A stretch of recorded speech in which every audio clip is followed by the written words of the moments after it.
En cada módulo de este curso nosotros buscamos mostrar que el patrimonio urbano no está constituido únicamente por esos grandes monumentos o edificios emblemáticos, también está presente en aquellos elementos que por su aparente cotidianidad suelen pasar desapercibidos. Un ladrillo, un azulejo, una placa de dirección o un fragmento cerámico. Son estas materialidades las que nos permiten reconstruir los procesos históricos, sociales y culturales que dieron forma a la ciudad de Rosario. La jornada de hoy está dedicada precisamente a comprender cómo los materiales constructivos pueden convertirse en verdaderos documentos históricos. Allí, como han visto muchos de ustedes, ladrillos, cerámicas, azulejos, dialogan para mostrar cómo la ciudad fue construyéndose a partir de innovaciones técnicas, intercambios comerciales y nuevas formas de habitar el espacio urbano. En primer lugar, tendremos el honor de escuchar al arquitecto y conservador de museos, y antropólogo también, Gustavo Fernetti, que presentará la conferencia El ladrillo común en Rosario, historia, uso y significados urbanos. A continuación, el arquitecto Francisco Girelli nos acercará al fascinante recorrido de los azulejos Pas de Calais, en la conferencia de Desprez a Rosario, azulejos franceses en la arquitectura del siglo XIX. En la sala 2, como les mencioné, podrán observar varios ejemplares originales de estos azulejos que permiten comprender no solo sus características técnicas y estéticas, sino también su circulación, su inserción en la arquitectura rosarina y su valor como patrimonio urbano. Bueno, voy a leer a continuación para presentarlo a Gustavo. Vamos a presentarlo formalmente. Gustavo es arquitecto, conservador de museos y licenciado en antropología. En cuanto a su formación académica, es arquitecto egresado de la Facultad de Planeamiento, Diseño y Urbanismo de la Universidad Nacional de Rosario. Es conservador de museos, egresado de la Escuela Superior de Museología y licenciado en Antropología con orientación en Arqueología, también por la Facultad de Humanidades y Artes de la UNR. Entre muchas actividades que desempeña, es investigador del Centro de Estudios de Arqueología Histórica de la Facultad de Humanidades y Artes, también es investigador del programa Espacios, Políticas y Sociedades del Centro de Estudios Interdisciplinarios de la UNR. También es restaurador del programa de preservación y rehabilitación del patrimonio de la Municipalidad de Rosario, entre tantísimas otras actividades que desempeña. Entonces, a continuación le vamos a dar la palabra a Gustavo y luego vamos a presentar a Francisco. Muchas gracias. Bueno, me pueden decir Gustavo después de semejante presentación, no hay problema. Veo caras conocidas, algunas de hace un tiempo que no las veía, pero allá está el arquitecto que encontró ladrillos, por ejemplo, en el Esteves. Gente que yo aprecio mucho, que hemos trabajado. Pero el tema de hoy, el tema que yo voy a hablar es un tema que parte de lo más elemental. ¿Y qué es lo que pasa con la arqueología urbana? En este caso el ladrillo. Creo que todo el mundo sabe que es un ladrillo, ¿no? Levante la mano el que no sabe que es un ladrillo, ¿no? El que no sabe. Bueno, ahora acá tenemos más. El ladrillo en realidad es la pieza más repetida en una ciudad, el objeto más repetido en una ciudad. Debe haber miles de ladrillos. Estamos rodeados de ladrillos y no los vemos. Entonces, el ladrillo, como una pieza muy vieja, porque los primeros ladrillos se generaron en Babilonia, eran de brea, una porquería, en el medio del calor, se derretían probablemente, pero el problema de los babilonios. El tema acá es el ladrillo urbano, el ladrillo que conocemos. Y en particular yo estudié los de Rosario, no me voy a Babilonia a estudiar los ladrillos. El problema con el ladrillo en sí es que es tan común que no le prestamos atención. Con un grupo de amigos empezamos a mirar los ladrillos, a ver qué había, y sobre todo en las casas viejas, y vemos que los ladrillos de las casas viejas son distintos, tienen otras medidas. El ladrillo que nosotros conocemos tiene estas medidas en centímetros, acá en Rosario. En otros lugares más o menos parecido, pero es un ladrillo más bien pequeño si lo comparamos con los viejos, es un ladrillo, digamos que bastante regular, y es el más utilizado en las construcciones de barrios. acá en el centro, se usó obviamente, pero fue quedando atrás por la aparición del ladrillo hueco, los edificios, se demolieron las casas más viejas, etc. Bueno, y se reemplazó por el ladrillo hueco. Pero en los barrios, el ladrillo común, que es el nombre que le damos a esto que está en la imagen, el ladrillo común, se mantuvo más o menos en esas medidas, 27 centímetros por 12 centímetros por 5. El ladrillo en arqueología, donde lo vemos, realmente en las ruinas, eso es lo más común. Este no es Rosario, es Hugues, pero esto ya no aparece más en Rosario, o sea, ha volado. O sea, es raro que haya algo de esto, habrá, pero no es tan visible como acá. Pero en general lo vemos en las ruinas, ¿no? Quien va a algunos lugares, digamos, ruinosos, va a ver que los cimientos todavía aparecen así, como que la pared fue eliminada y aparecen así. En general aparece también arqueológicamente en este tipo de construcciones que están en toda la Pampa, ¿no? La tapera, ¿no? La tapera es como una especie de icono folclórico también. Pero Rosario también tenemos taperas. Esta casa, no sé si estará, me dijeron que sí, es la famosa Casa Rosa, una casa que estaba en el sur de Rosario, pasando 27 de febrero, con infinidad de leyendas, infinidad de relatos en torno a esa casa muy vieja. Pero fíjense que el ladrillo como que parece distinto. Si ustedes lo miran, parece flaquito, ¿no? Parece como más flaquito y largo. En realidad tiene el mismo espesor, pero más largo. Tiene 5 centímetros de espesor, ¿no? Y estas son las diferencias, ¿no? El ladrillo que no tiene el papelito, el otro es el común, ¿no? Y el otro es un ladrillo viejo. Un ladrillo viejo. En general esto, digamos, la excusa que se puso por esa diferencia de tamaño, dice, sí, porque cambió el sistema métrico, entonces antes era la vara y ahora es el sistema métrico decimal, lo cual puede ser cierto, pero ¿quién me obliga a usar el metro en 1840? O sea, si no existía, pero me obligan a usar la vara. Y cuando llega cierta época, por ejemplo el siglo XX, ¿por qué no sigo usando la vara?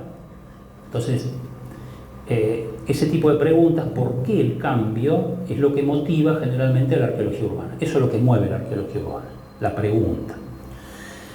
En general los ladrillos promedio que hemos encontrado, bueno, tanto acá, como hablando del ladrillo grande, ¿no? Tanto acá como en Mendoza o en Buenos Aires, hemos encontrado que tiene una media promedio 40 por 20. Entonces es más bien los 5 centímetros de espesor que pueden variar, pero más o menos andan por ahí. Pero acá en Rosario 40 por 20. O sea, hay algunas variaciones que vamos a ver, pero esas son las medias. Estos son ladrillos que hemos encontrado.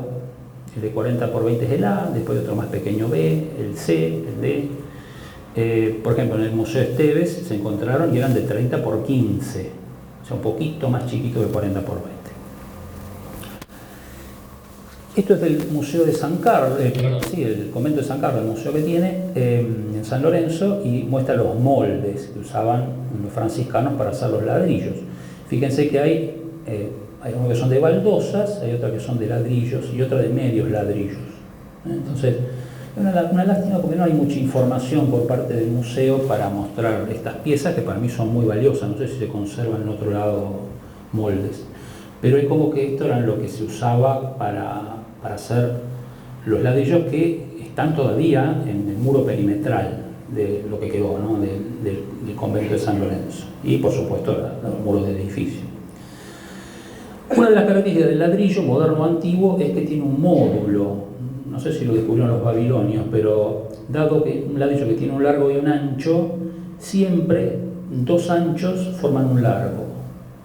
O sea, entonces la idea siempre es que yo pueda poner un ladrillo de punta, un ladrillo a lo largo, pero siempre que tenga esa modulación, cosa que yo pueda atravesar los ladrillos de forma distintas trabas. Eso en una arquitectura se llama parejo, pero esa es la gracia que tienen los ladrillos, ¿no? Donde, bueno, el espesor de pared es lo que me va a dar cuánto ladrillo uso. Si uso un ladrillo y medio, dos ladrillos puestos en paralelo, un ladrillo puesto de punta, etc. Pero bueno, eso es el manual de albañilería. ¿Qué pasó con estos amigos? En Nino Volpe, Cacho Giordano, Belén Molinengo, Martín Prat, entre otros amigos, Mariana Graín, María Fernanda Brusoni, no me quiero olvidar de gente, pero durante mucho tiempo hemos recolectado ladrillos, hemos visto ladrillos, ¿dónde están? Sobre todo buscando ladrillos que puede decir, son de tal fecha, que es lo más difícil. Mientras más vieja una construcción, menos certezas documentales tengo, en Rosario por lo menos, no es fácil. Pero estos fueron ladrillos que sí tuvimos certezas, son los que tienen los puntitos rojos, y la línea amarilla es la ciudad más vieja, el casco, vendría a ser que son los bulevares. Estos fueron los primeros que encontramos, esto me lo pasó Nino Volpe, bueno, también hecho con inteligencia artificial, pero son ladrillos que estaban en el actual pasaje Juramento. En el año 97, 98 y 99 hicimos excavaciones ahí y se encontraron ladrillos casi todos de 40 por 20. En particular uno, que es el que está ahí, que están los dos, Nino Volpe y un ingeniero que había venido de Techín para hacer el relevamiento planimétrico, altimétrico, era un aljibe, un pozo de balde en realidad, un pozo de balde con ladrillos de 40 por 20. Bueno, estos son la excavación que hizo la facultad junto con la municipalidad en el Museo Esteves, y ahí se ven esos ladrillos que habíamos mencionado, ¿no? de 15 por 30. Formaban una especie de canaleta, probablemente era para ahí sí un aljibe, que es algo que tiene una cisterna. El pozo de balde es un pozo para ir a la napa. Acá creo que es la única evidencia de un aljibe que hemos tenido en Rosario. Bueno, ¿de dónde salen los puntitos rojos? Sale de esta tabla, o sea, una tabla medio aburrida, pero por un lado el sitio, las medidas y de dónde se sacó, ¿no? Hay toda una columna que no está acá para no aburrir, pero bibliográfico, fechas certeras, o sea, alguna bibliografía que te ha dicho, che, mira, este ladrillo es de la casa de tal, que era de tal fecha, o bien había un documento que certificaba con un año. Entonces, la cantidad de ladrillos que recuperamos es 3 veces esto, pero estos son los que son certeros. Entonces empezamos a decir, bueno, si miramos, sobre todo largo y ancho, vamos a empezar a ver que hay variaciones, y las empezamos a ordenar por año a las variaciones. Entonces hicimos esta tablita, acá se empieza a poner medio pesado, pero bueno, donde vemos las variaciones de los largos y los anchos. Entonces fíjense esa curva, que hay un punto en que baja, no sé si la alcanzan a ver tanto la línea roja como la azul, hay un punto en que baja tanto el largo como el ancho, y coincide más o menos con 1880, o sea, en ese periodo, 1870 y pico, 1880. Dijimos, bueno, algo pasa acá, o sea, porque qué casualidad, dentro del panorama de fechados, que haya aparecido, digamos, una fecha o un periodo, por lo menos un periodo, donde hay un descenso abrupto de las dimensiones, y el 5 se seguía manteniendo. Fíjense que hay algunos que son mucho más grandes, otros más pequeños, bueno, como que van variando, pero en general se mantienen, digamos, entre 38, 40, 43, hacen toda una... Esta es una simplificación de la tabla anterior. Fíjense que la caída se da en 1880. Como que ahí se fue a pique, el ladrillo dijo, che, mirá. Entonces viene la pregunta, ¿no? ¿Por qué se redujeron? ¿Por qué? Todo muy lindo, encontramos eso, pero qué casualidad, digamos, que después de haber tenido prácticamente un siglo y pico de ladrillo de 40 por 20, incluso más grandes, haya aparecido esa medida, 27 por 15 por 5, 27 por 12 por 5. El que más se le aproximaba en el pasado es el de 15, 27 por 15, no el de 12. El de 12 arranca más o menos de acá el 60, es el que tenemos ahora. Pero sí se redujeron a 15, es el más común de los viejos, modernos. Entonces, ¿por qué se redujeron? Y acá aparece la arqueología urbana. Hasta ahora hemos hecho cuentas, hemos hecho relevamiento, pero acá aparece la arqueología urbana. ¿Cómo podemos interpretar esa caída? Que es lo más difícil. O sea, no es una cosa sencilla, nos llevó bastante tiempo, a pesar de que ahora es un PowerPoint que apretando una teclita sale, pero en ese momento no era tan fácil. Lo primero que hicimos fue volver a lo aburrido y bueno, ¿cuánta energía consume un ladrillo?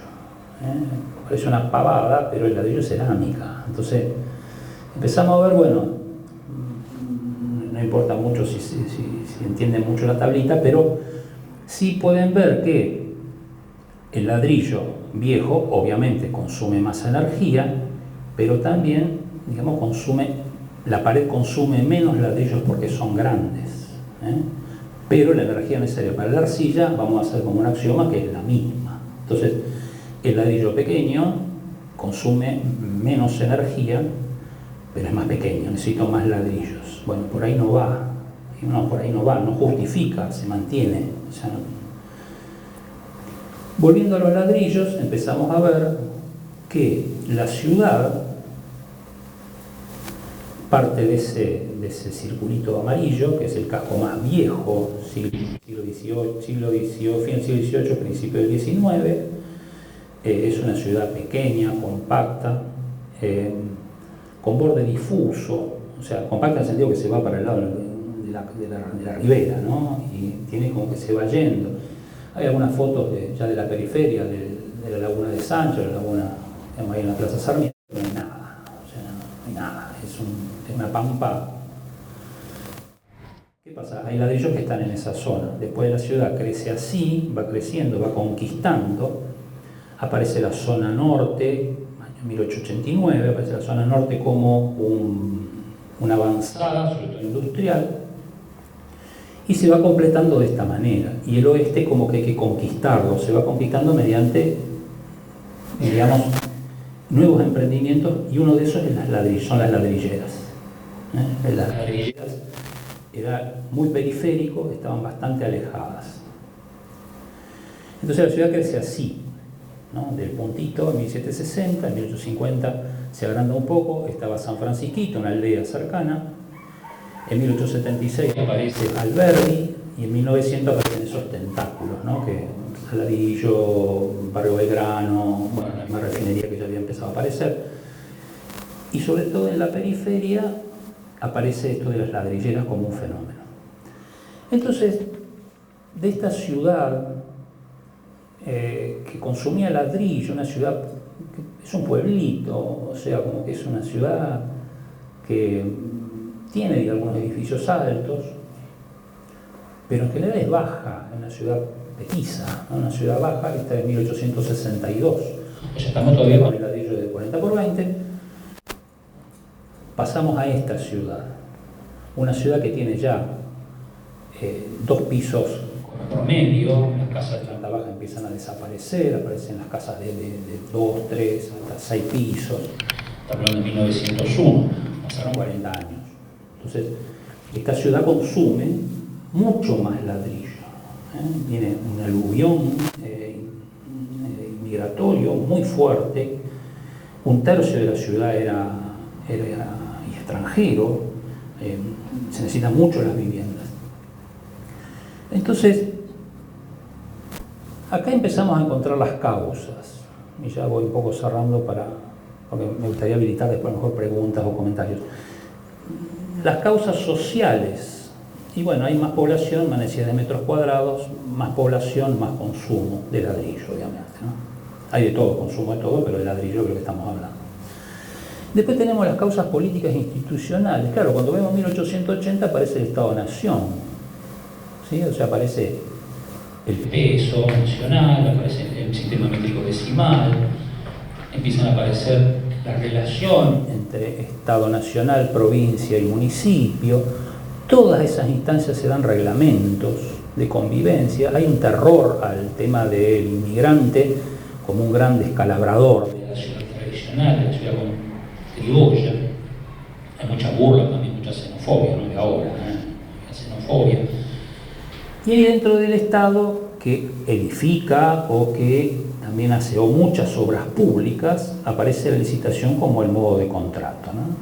Entonces, y ese Estado tiende a reglamentar. Después están las causas arquitectónicas y urbanísticas, ¿no? La ciudad se expande, en la periferia fabril, las ladrilleras, pero también hay otro tipo de industria, ¿no? Ya en 1901. El centro se condensa, hay La misma superficie, más altura y mucha población, es un centro prestigioso, la gente quiere ir a vivir ahí porque significa que tengo cierto poder económico, político. La edificación se eleva a varios pisos y se compacta. Y después tenemos las causas económicas. Cada centímetro en esa compactación es valioso. Imagínense que yo antes, en el siglo XVIII, tenía un terreno vacío, edificaba el ranchito, ¿viste? ¿Qué me importaba? Un centímetro más, un centímetro menos, ¿no? Ya en 1840, bueno, mira, tengo contigüidad.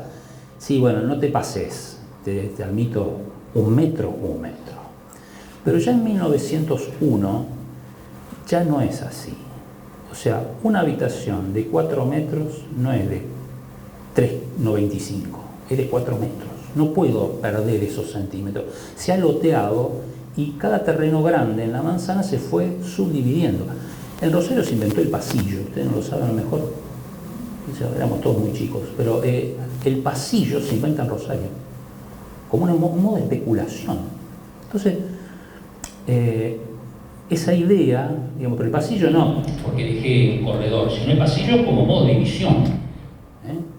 Era, bueno, compro el terreno, hago la casa, la corro un poquito, dejo y hago un departamento atrás para alquilarlo para mis hijos, más bien hijos o hijas. Es un invento rosarino. Por otro lado, si cada centímetro cuesta cada kilo que levante, también. O sea, tengo que pagar más albañiles. La energía es más costosa, porque antes tenía monte cercano, tenía modo de ir a la isla. Bien, eso sigue estando, pero las ladrilleras quedaron viejas, quedaron lejos. Y esa propuesta del monte cercano es vieja, ya como que quedó de otra época, entonces la energía es más costosa. Eso que vimos, el cuadrito, naranja, marrón, eso que consume cada ladrillo es más caro.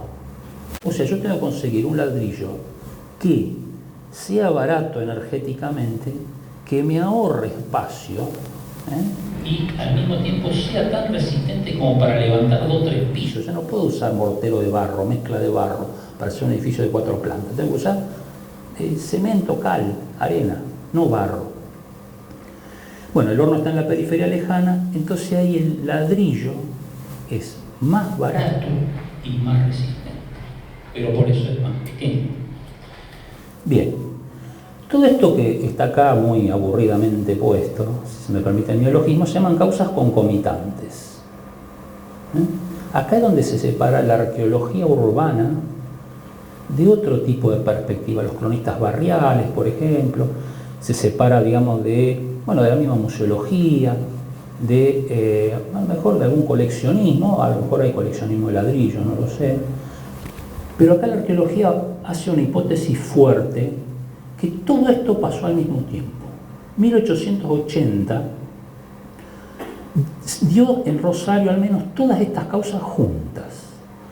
Cambio lo económico, apareció el Estado controlador, una inmigración masiva, una condensación en el centro, especulación urbana, una planificación de la ciudad que, la ladrillera, todo eso va afuera.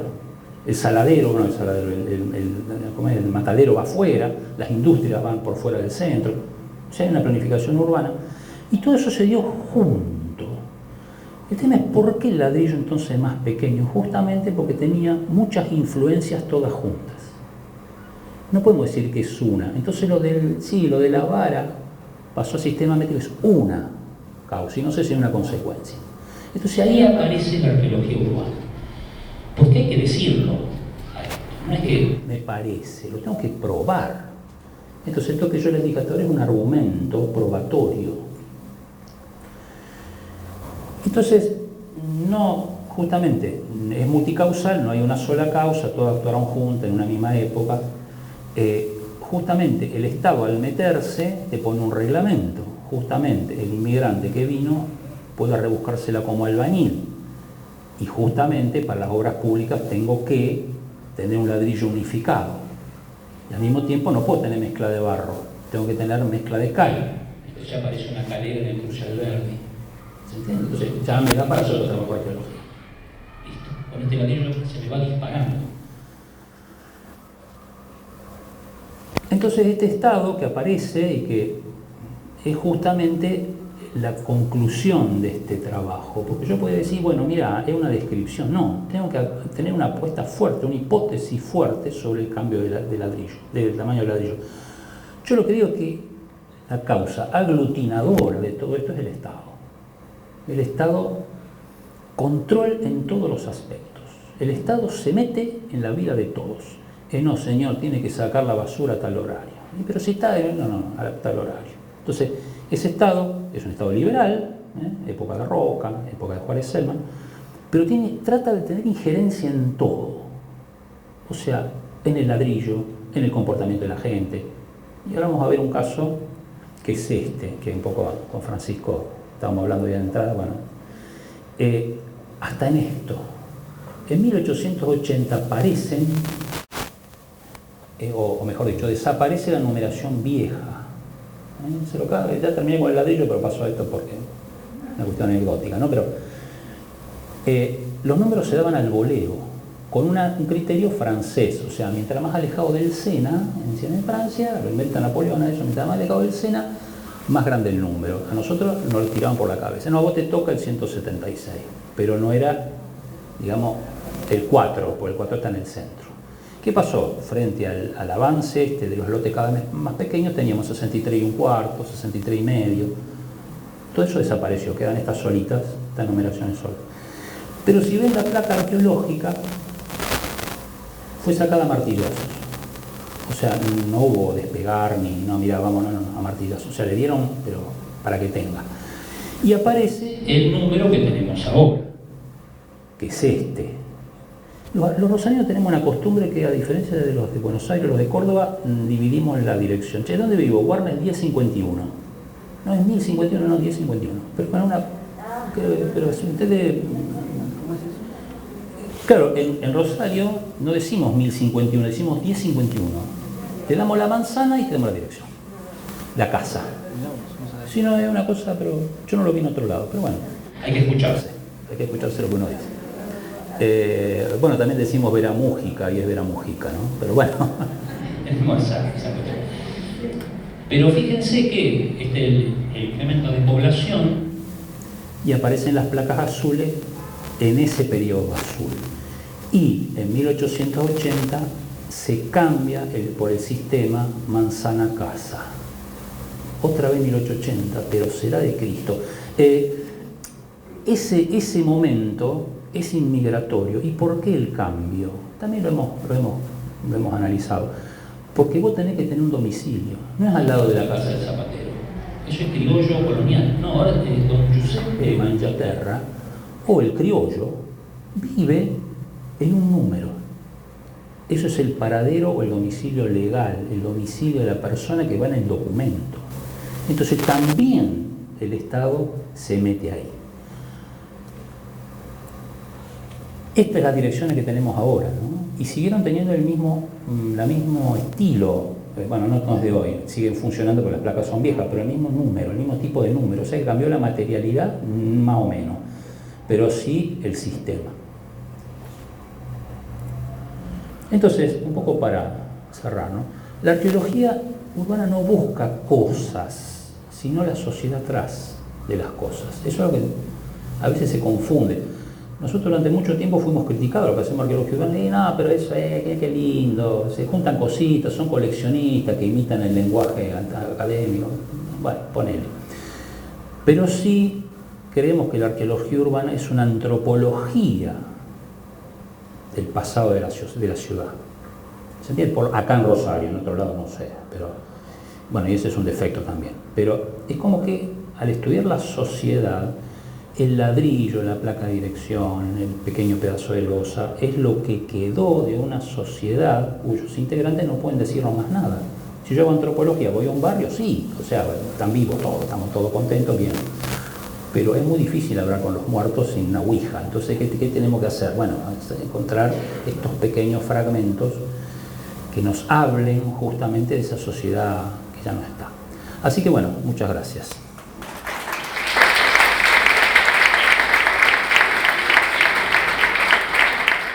Francisco es arquitecto y doctor en arquitectura por la Universidad de Buenos Aires.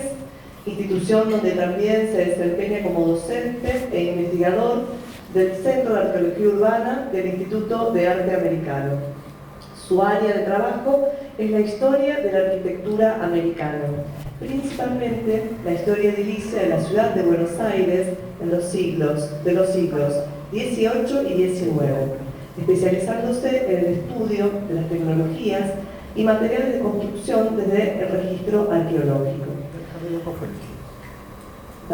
Sí. Ha realizado múltiples trabajos conducentes a la conservación y recuperación del patrimonio construido y ha participado en la restauración de sitios históricos como la Pirámide de Mayo, el Teatro Nacional Cervantes, el edificio Norte Puente Alsina, entre otros.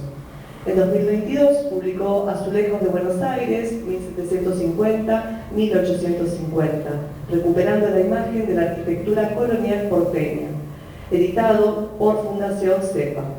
Es miembro de número del Instituto de Investigaciones Históricas de la Manzana de las Luces desde 2017 y actualmente es becario postdoctoral del CONICET. Muchas gracias, Francisco, por estar muy bien. Muchas gracias por la presentación.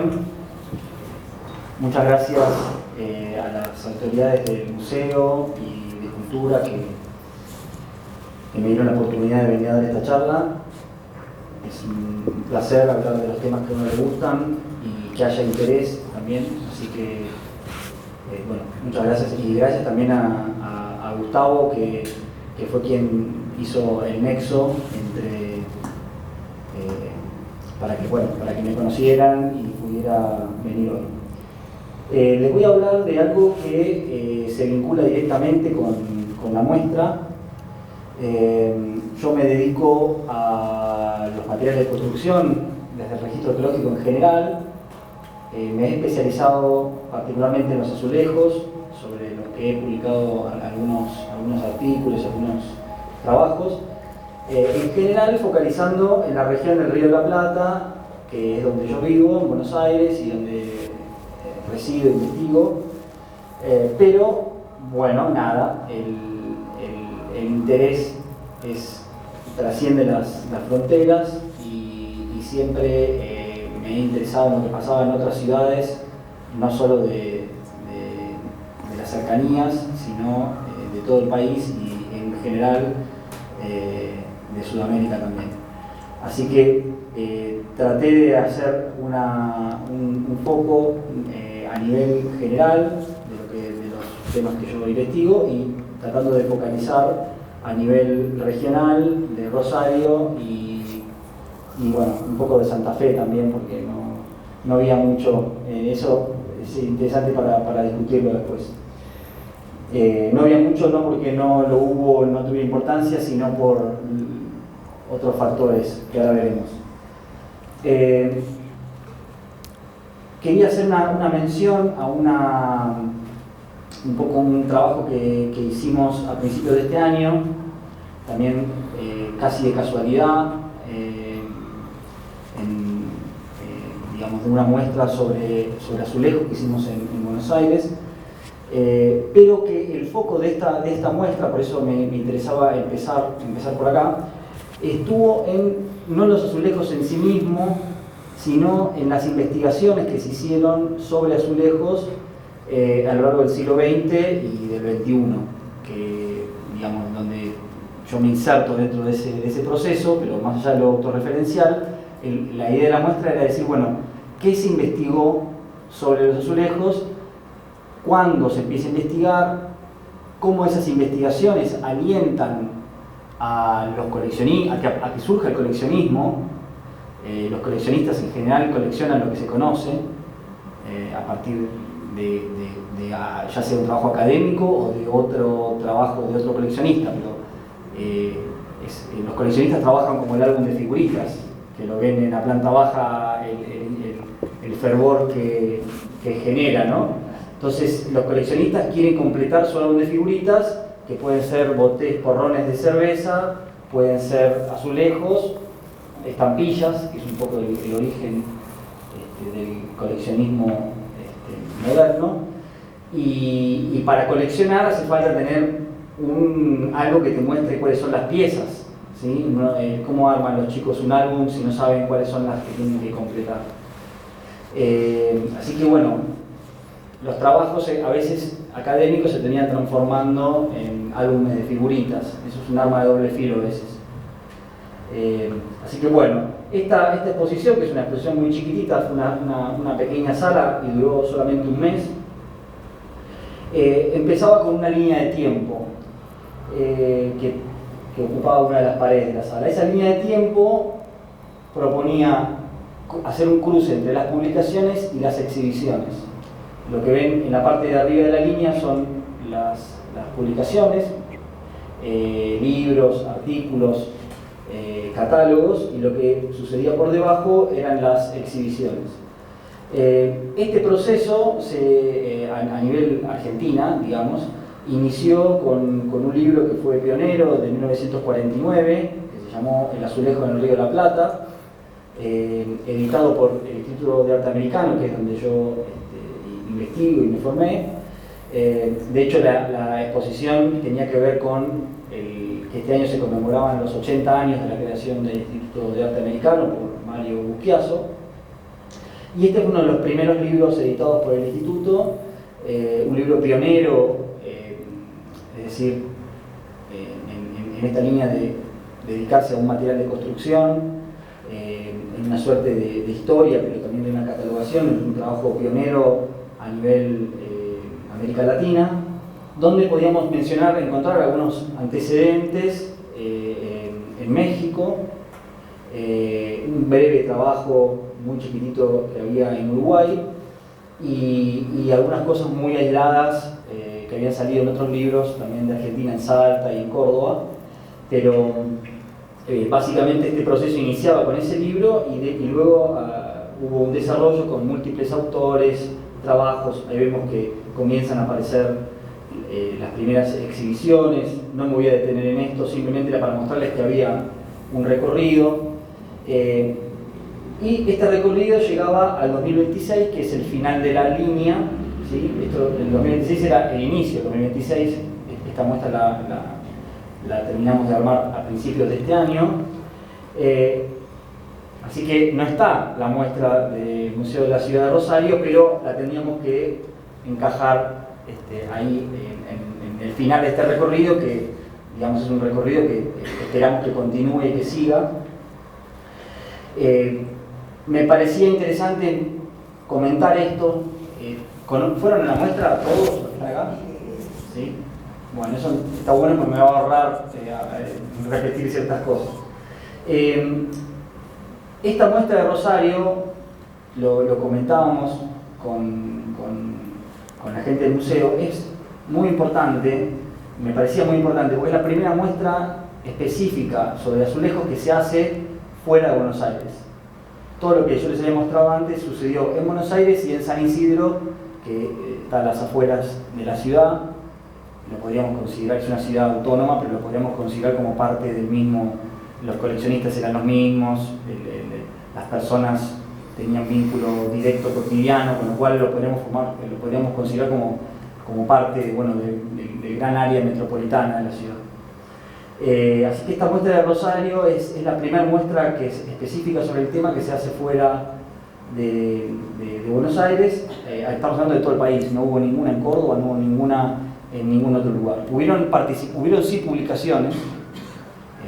Hay publicaciones en Córdoba, hay publicaciones en Tucumán, hay publicaciones sobre la azulejería del siglo XIX en distintas ciudades, pero no muestras específicas y temáticas. Bueno, volviendo a ese libro inicial que les comentaba, que es este libro de Nadal Mora, publicado en 1949, Nadal Mora recuperaba azulejos de las demoliciones que se afectaban en la ciudad y empezó esta idea de ver qué piezas se iban encontrando y qué historia podía armar con esas piezas. Esas piezas las tenemos nosotros en el instituto. Él donó su colección la colección de azulejos que reunió entre la década del 30 y 1949, que es el momento que se publica el libro. Se la donó al instituto y parte de esas piezas forman parte de esta vitrina que fue armada en 1988 por Daniel Javerson en una exhibición también interesante, una de las primeras exhibiciones de arqueología urbana en Argentina. Este panel formó parte de ese relato. Bueno, Nadalmora encontró que había una preferencia por los azulejos franceses en la arquitectura de Buenos Aires. Bueno, hace sin mucha bibliografía, estos trabajos pioneros parten de la nada, con lo cual es muy difícil qué decir, porque no tenés una bibliografía de apoyo o alguien que haya... Entonces podés cometer grandes errores y eso es lo más meritorio. Comete pocos errores Nadalmora, pero uno de lo que sí podríamos referir como un error es que no dimensiona la renovación urbana que había atravesado Buenos Aires en el siglo XIX. Entonces él llega a la conclusión de que no se habían utilizado azulejos antes de los Pas de Calais, como que no había importación, no había industria local, y que el azulejo entra con la apertura de la importación de mediados del siglo XIX, y bueno, y una preferencia también por el azul y el blanco, que también eso es interesante. No es casual que la mayor parte de estos azulejos franceses que tuvieron tan buena recepción en Buenos Aires, en Rosario, en Córdoba, en Tucumán, en todo el país, hayan sido de esta preferencia de color azul y blanco, porque los fabricaban de otros colores. Estos mismos azulejos en Brasil tampoco casualmente tienen tanta presencia del amarillo. Así que bueno, ese camino inicia un poco con este primer libro.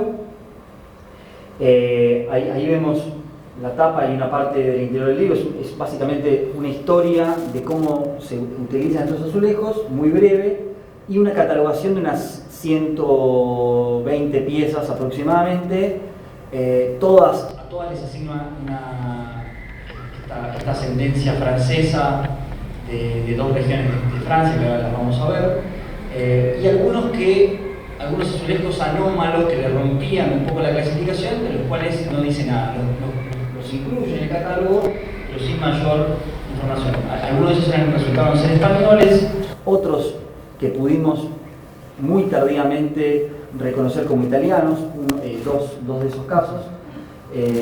Pero bueno, yo hoy voy a focalizar en este tipo de azulejos que fueron los más conocidos, fueron los que los coleccionistas en general buscaron, porque de los 120 modelos que Nadalmora reconoce, resultaron que al menos 1000 modelos se habían usado en nuestro país, en nuestra región y en Uruguay también. Así que fue un gran desafío para los coleccionistas, y se han armado colecciones notables. Muchas de ellas todavía se conservan. Estos azulejos son característicos en general por sus dimensiones. Miden en general 11 por 11 centímetros. Sobre todo predominan el color del óxido de manganeso y el azul cobalto. En la muestra se han dedicado a esto, a explicarlo en detalle, así que voy a obviar demasiado. Sí que la técnica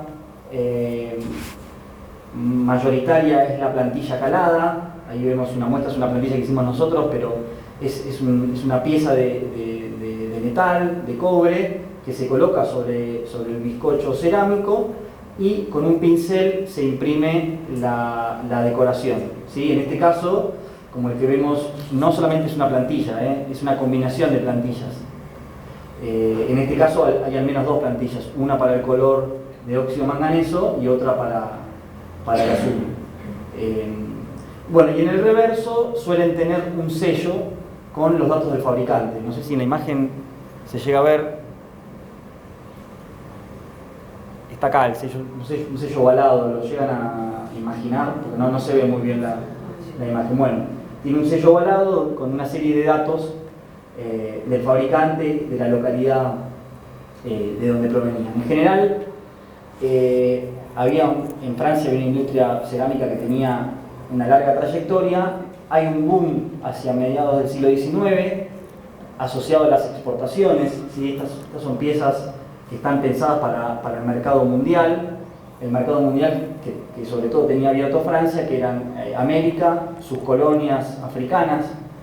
Los dos principales puertos de destino de azulejos franceses son Buenos Aires y Uruguay. Buenos Aires, donde después se distribuye al resto del país, ¿no? O sea, no va a figurar Rosario, es el mercado, es el puerto del Plata, donde entran por ahí y se distribuyen al resto del país, y Uruguay en nuestro continente, y el otro gran destinatario era Argelia, y Túnez y Marruecos. Eso es interesante y hay gente que lo está estudiando por el tema también de los motivos de preferencia y demás. Estas fábricas, si bien estaban en toda Francia, en general los materiales de construcción se ubican cerca de los puertos de salida para evitar los costos de transporte, sobre todo porque el ferrocarril todavía no tenía el desarrollo que tuvo después, con lo cual tenían que sí o sí ubicarse cerca de los puertos, lo mismo que la explotación de canteras, o sea, lo que era de exportación se ubicaba cerca de los puertos. Las piezas que llegaron mayoritariamente a la Argentina provenían de la región de región de Pas-de-Calais, que es el paso de Calais, o sea, es el lugar donde se estrecha el punto más cercano con Inglaterra, entre Francia e Inglaterra, que es ahí ubicado al norte, y las fábricas precisamente en la localidad de Debre estaban ubicadas ahí, en el punto más extremo de Francia, y en el lugar opuesto, en el sur, ¿sí? En Marsella y Aubagne, que eran dos ciudades casi vecinas, famosas por sus tejas, las tejas de Marsella, que luego terminaron transformándose en una denominación, no de origen, sino en transformarse en el nombre del objeto. O sea, después llamamos tejas francesas a tejas fabricadas en Olavarría o en Alberdi, pero el formato de la pieza adquiere el nombre de la localidad de producción de origen más mayoritaria. Después hay un montón de otras localidades. Este reduccionismo de estas dos localidades forma parte también de las conclusiones que saca la Almora al principio, pero después aparecieron azulejos con el mismo formato, con las mismas características de las regiones de Var, cerca de París, también hay piezas que hemos encontrado y demás. Pero también hay otra parte de esta historia que le dio gran trascendencia y mucho interés al tema, y tiene que ver con el famoso cuento del hombrecito del azulejo, que todos lo deben conocer. En la muestra se le ha dado también un lugar relevante. Y este cuento es muy interesante cómo nace. Este cuento nace gracias al libro de Nadal Mora. Gracias a la imaginación de Mujica Lainez, ¿sí? Es un cuento incluido dentro del libro Misteriosa Buenos Aires. Conocen la historia, ¿no? Bueno, es muy linda la historia. Hay un personaje de un niño que está enfermo y hay un azulejo escondido en la casa que solo el niño conoce, que tiene esta figura y que lo salva de la muerte. Bueno, ese cuento está inspirado directamente en el libro de Nadal Mora. Nadal Mora, cuando escribió su libro y catalogó los azulejos, no se imaginó que iba a terminar transformándose en un objeto de deseo para coleccionistas, como una especie de álbum de figuritas, y tampoco se iba a imaginar que iba a servir para inspirar el cuento más famoso, uno de los cuentos más famosos de la literatura argentina. Bueno, ¿cómo sabemos eso que yo estoy diciendo? Porque son esas cosas que a veces suenan creíbles, pero también podemos dudar, ¿no? de esas relaciones directas. Si analizamos las referencias históricas del cuento, ¿sí? Los datos históricos referidos específicamente a lo que tiene que ver con la azulejería francesa que refiere Mujica Lainez en el cuento, vamos a encontrar un correlato directo en el texto de Nadal Mora. Por ejemplo, la referencia que el hombrecito nació en Francia, en Debre, departamento de Paso de Calais, sus manufactureros eran los Formantró. Bueno, Nadal Mora dice, en efecto, provienen exclusivamente de dos localidades en Francia, Debre, en el Paso de Calais, después refiere a otra. Mujica Lainez dice, la tonalidad se desliga es el blanco del centro lechoso. Nadal Mora dice, fundiéndose con el fondo blanco lechoso. O sea, vamos a encontrar referencias absolutamente directas. Perdón, pero... ahí está. Después refiere, dicen, hay algo interesante del hombrecito que refiere a que vino por error. No sé si recuerdan esa parte del cuento. Dice, el hombrecito es un ser singular, no lo destinaban aquí, pero lo incluyeron por error. Ninguno se honra con su diseño. O sea, dice, en el zaguán, donde forma parte del azulejo, hay un montón de azulejos, pero ninguno tiene su diseño. Este es un azulejo atípico. ¿Sí? Dice, bueno, este hombrecito con calzas, gorro y bastón. Nadal Mora dice, abundaban poco los motivos heráldicos astronómicos, siendo desusada la figura animal y muy rara la figura humana. Después dice, las figuras humanas, o sea, en la catalogación de azulejos dice, hombre con traje antiguo, con calzas, bastón y gorro, motivo sumamente raro. De ahí viene la idea de que este azulejo vino por error. Es un azulejo que no venía al mercado argentino, venían otros modelos y este vino perdido. Eso sale directamente de la referencia de Nadal Mora. Lo mismo esta idea de que había nacido en Debre, en casa de los Formantró, los manufactureros de cerámica Rue de Poitiers. Bueno, estos son los datos que derivan de los sellos que cataloga Nadal Mora. Esa es a la izquierda. Esto es una página del libro donde cataloga las variedades de sellos, y ahí vemos uno en detalle que refiere Formantró Ornoy, Rue de Poitiers, Debre, que es lo que refiere Mujica de Lainez en su cuento. Bueno, lo mismo referido al color, dice, el hombrecito pudo haber sido de color cobalto, o negro, o carmín oscuro, o amarillo cromo, o verde, o ocre rojo, pero prefiere este azul de ultramar. Y Nadal Mora decía, el color azul ultramar es el tono dominante, y con menos frecuencia el cobalto, el ocre rojo, el negro, el carmín oscuro, el amarillo cromo y el verde. ¿Sí? Repite lo mismo cambiando el orden. No es para evitar el plagio, pero no sé, de alguna manera busca dar una variación. Se conocían mutuamente, Mujica Lainez y Nadal Mora. Ahora, todos esos datos también podrían ser una coincidencia.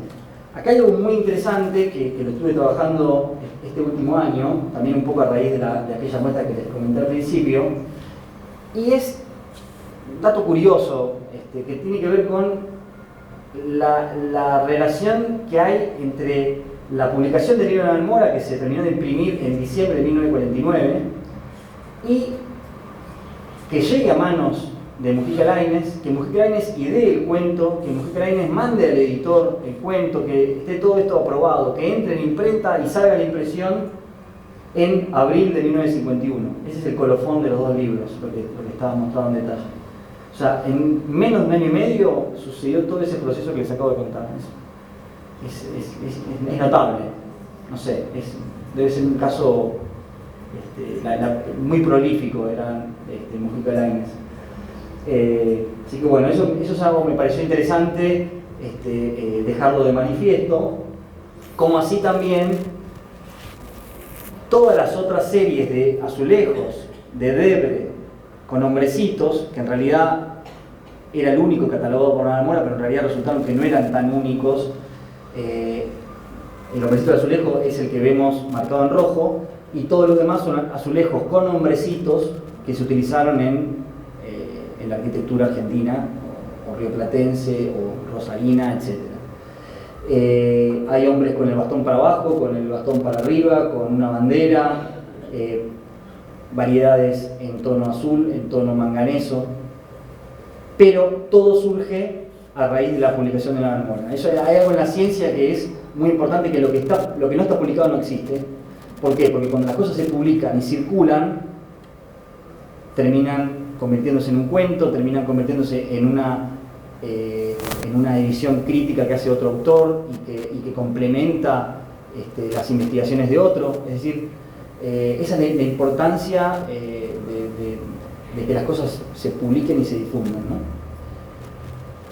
Bueno, simplemente una mención de quién es Nadal Mora, porque ahora espero que estén intrigados en esta persona tan interesante que nos permitió que el cuento del hombrecito exista.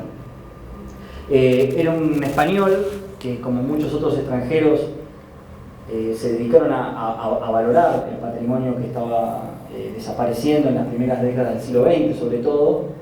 Se había formado en Bellas Artes en España y luego complementa su formación artística en Argentina. Vino a su adolescencia con su familia y como dibujante, bueno, se había formado en España y como dibujante comienza a trabajar primero en algunos estudios de arquitectura, registrando planos, y luego entra en 1927 en la Dirección Nacional de Arquitectura, en la sección Monumentos Históricos, creada por Mario Buschiazzo. Y ahí era la persona que iba a los monumentos previos a su restauración para hacer las documentaciones del estado de la obra en todo el país. A partir de la oportunidad de poder recorrer, meterse en cada rincón, comenzó a sacar gran información. Estos son algunos de sus cuadernos personales de dibujo. Yo tengo muy buena relación con la familia y hemos podido hacer muchas cosas en conjunto porque tienen afortunadamente todo el archivo de su producción el 100% conservado. Y empieza a hacer una serie de libros específicos sobre los materiales de construcción, los diseños ornamentales, retomando de alguna manera cosas que se estaban haciendo en México y en España, y publica una serie de libros. Uno de ellos es este libro de azulejos, después comienza a hacer uno sobre la herrería, sobre las rejas, sobre los herrajes, uno sobre carpintería, y fallece muy sorpresivamente de una enfermedad que de alguna manera interrumpe una producción que tendría que haber sido mucho mayor. Fallece en 1957, quedan varios libros inéditos. Uno de ellos fue el libro de carpintería histórica y tradicional argentina, que lo pudimos publicar con la familia en 2020, la primera parte, que estaba maquetado totalmente a mano. Es la imagen que vemos ahí a la derecha, no se llega a ver bien, una de las imágenes del interior. Y el segundo tomo lo publicamos este año, pero todavía no circuló. El segundo tomo y final, ¿no? Ahí termina la obra. Bueno, Nadal Mora nos cuenta que sobre estos azulejos, pero lo interesante también, además de que era un material digamos, importado, lo interesante es cómo se utilizaron acá. No se utilizaron en nuestro país, al igual que lo que se había pensado en su uso original en Francia. Eso es algo interesante de la transculturación, de los procesos complejos que tienen que ver con, digamos, en general no hay un traslado literal. Eso pasó siempre. O sea, uno tiene una mano de obra, uno tiene una forma de hacer local, y puede venir quien venga de afuera con sus imposiciones y sus ideas, pero las creaciones transculturales no son lo mismo que en el lugar de origen, digamos. Lo vamos a encontrar como algo muy icónico en las cúpulas, ¿sí? Cúpulas celeste y blanco, que no casualmente empiezan a caracterizar una sociedad que venía de una guerra civil, donde el color azul identificaba una de las facciones. Eso también es una de las variables que hemos tenido también en cuenta hacia 1850 y principios de 1860. Eso también tenía un gran peso, y no casualmente ese color fue el elegido para de alguna manera izar este pabellón, ¿no? que es una cúpula que domina la ciudad en el cielo. Los alféizar de las ventanas, que afortunadamente ha permitido que algunas piezas se conserven, porque era difícil sacarlas para adaptarlas a las nuevas modas, que eso fue el principal, digamos, atentado Buenos Aires y Rosario son dos ciudades que tuvieron mucha plata a lo largo de su historia, y la plata nos obliga a estar a la última moda y a mostrar nuestra plata trayendo lo último, y lo último elimina lo anterior. Bueno, yo les traje algunos ejemplos, no específicamente de acá, y después vamos a ir a algunos ejemplos locales. En las cocinas también fueron muy utilizados. En Buenos Aires no se conservó ninguna y en los alrededores tampoco. Este es un ejemplo de los pocos que había hace unos años en Montevideo, de una cocina de época con su fogón y con su revestimiento original. En los brocales de aljibe, que no hay en Francia, es una tradición que tiene que ver también con la idea del patio de tradición del sur de España, ¿sí? Entonces esto es un elemento muy interesante también que identifica a nuestra región. Este es el museo de la casa de Estanislao López en Santa Fe, el aljibe, perdón. También recubierto con estos azulejos Pas de Calais, con la herrería que encontramos en las catalogaciones de Navalmoral, tan típicas de acá. Y yendo ya a lo local, entre las cúpulas que podemos mencionar, la del cementerio El Salvador, acá en Rosario, que la habrán visto también en la muestra, y lo que les comentaba yo como el proceso que dificulta encontrar estos azulejos.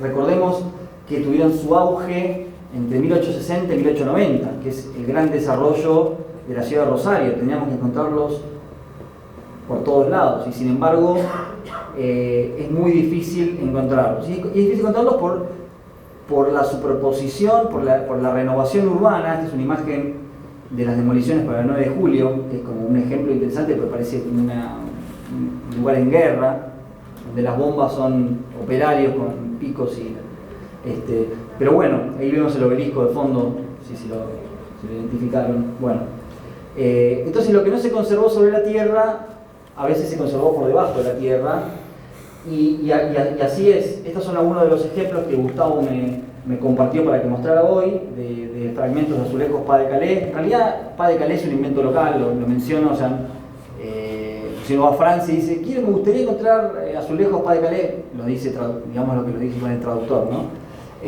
No van a saber de qué le habla. Por eso si uno quiere referirse, digamos, para que alguien imagine eso, tendría que decir azulejos de Debret. Pas de Calais es un nombre que le refirieron los coleccionistas porque es uno de los datos que está en el sello. Y alguno de los primeros le debe haber puesto ese nombre y quedó, y en el boca en boca se terminó transformando, pero es en la jerga local, ¿no? Bueno, entonces algunos de los ejemplos, tenemos solamente de estas dos recolecciones en La Basurita, que es en Basural, acá en la ciudad de Córdoba, unos 20 modelos, pero sumando los otros que he empezado a encontrar de los ejemplos conocidos de Santa Fe y de Rosario, vamos a llegar rápidamente a los 100 modelos, sin lugar a duda. Este es un ejemplo interesante, no sé si todos conocen esta capilla, la capilla de Guadalupe, que estaba en ese momento un poco alejada del centro, pero en el centro de Santa Fe, que fue demolida en 1904 para hacer la nueva. Eso es un proceso muy interesante de desaparición de iglesias. El principal causa de la pérdida de iglesias coloniales fue hacer la nueva iglesia arriba, porque la pueden hacer al lado, qué sé yo. Pero bueno, es como lo que hacen en Estados Unidos con los estadios. Un estadio de béisbol tiene 10, 15 años en el desierto de Texas, ¿no? Que no hay nada, absolutamente, y lo demuelen y hacen arriba el nuevo. Yo digo, ¿por qué no lo hacen al lado y dejan ese, qué sé yo, para el fútbol o para deportes?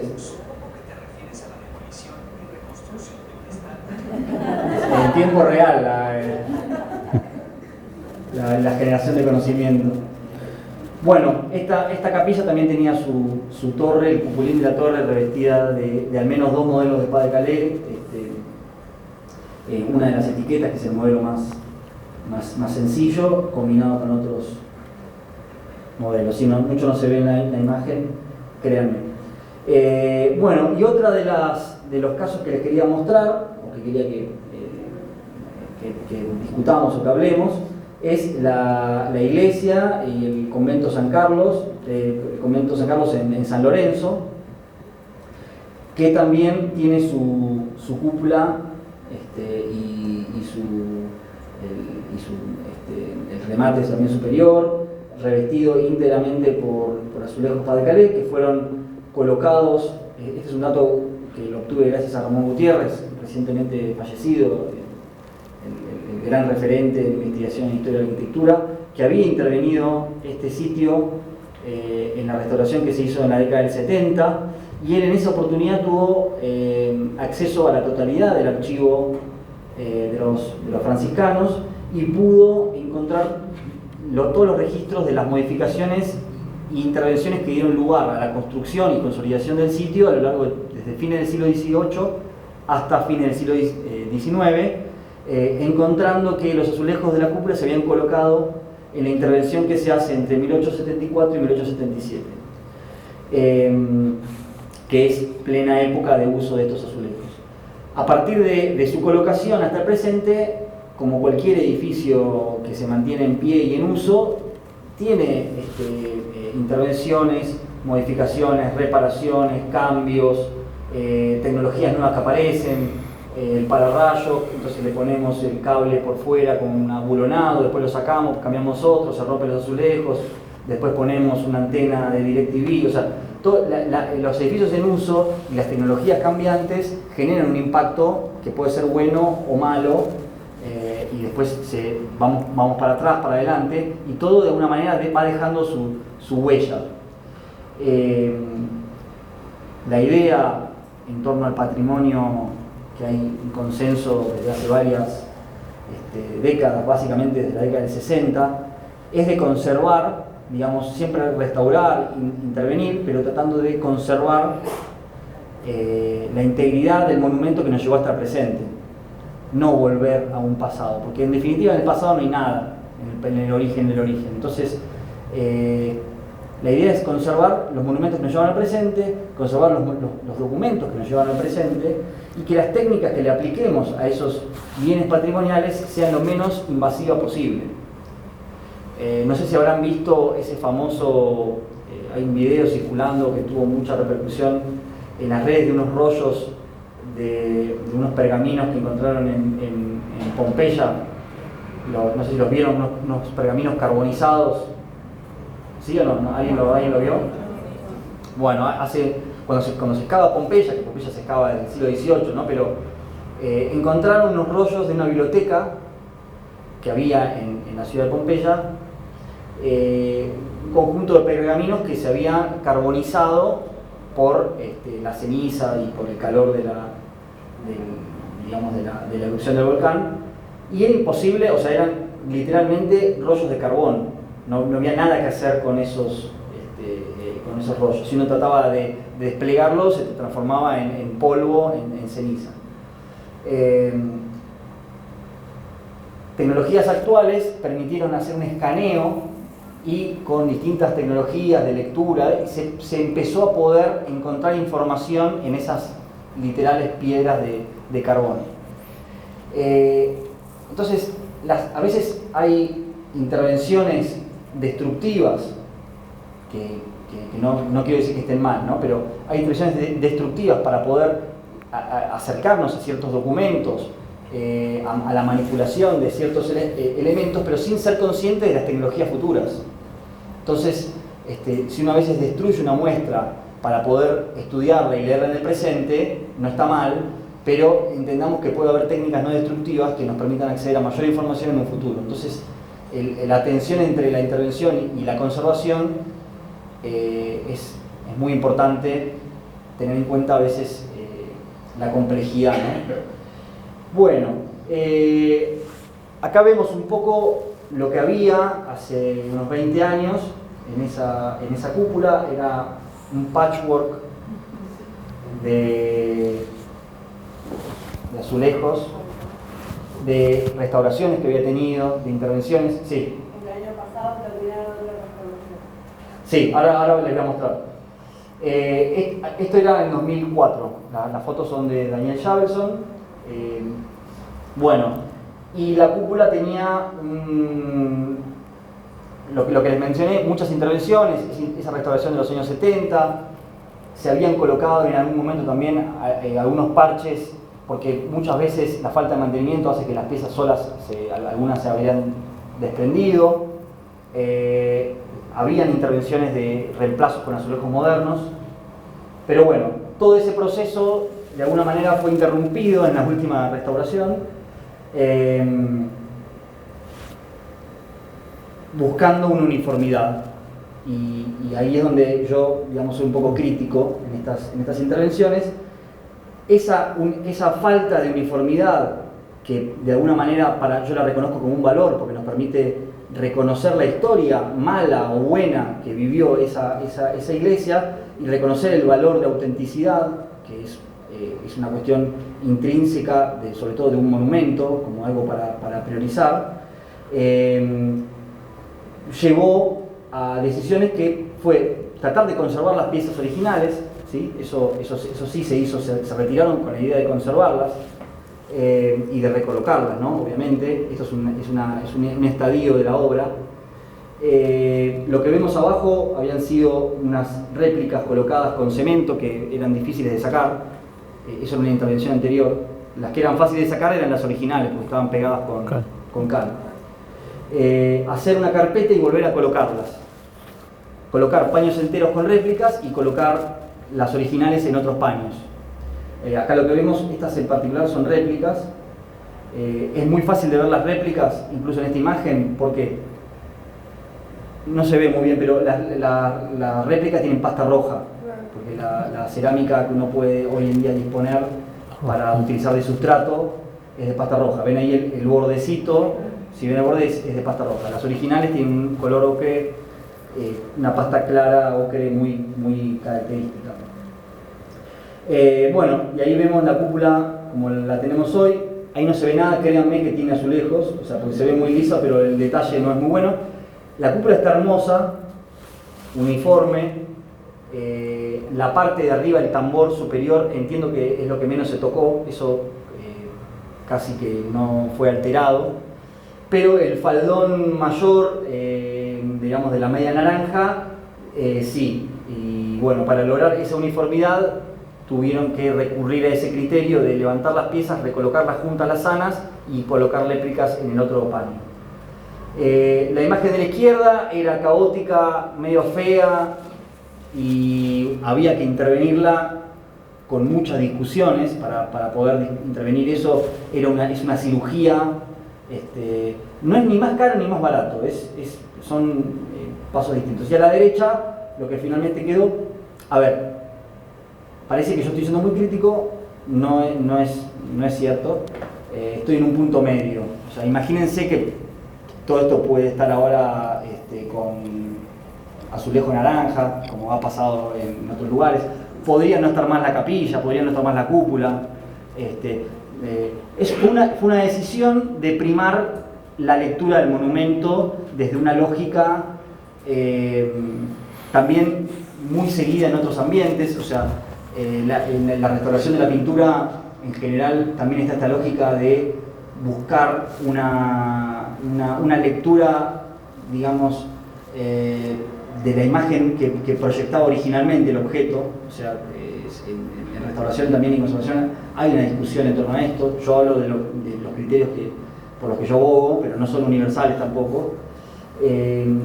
Afortunadamente la cúpula se conserva con su imagen original, se conserva con un lenguaje que tuvo desde su época de construcción. Eso es el principal acierto, pero hemos perdido este acontecer en el tiempo que nos permitía de alguna manera registrar esas lecturas y ese paso del tiempo, que también tiene su valor. Así que bueno, con esto quería cerrar.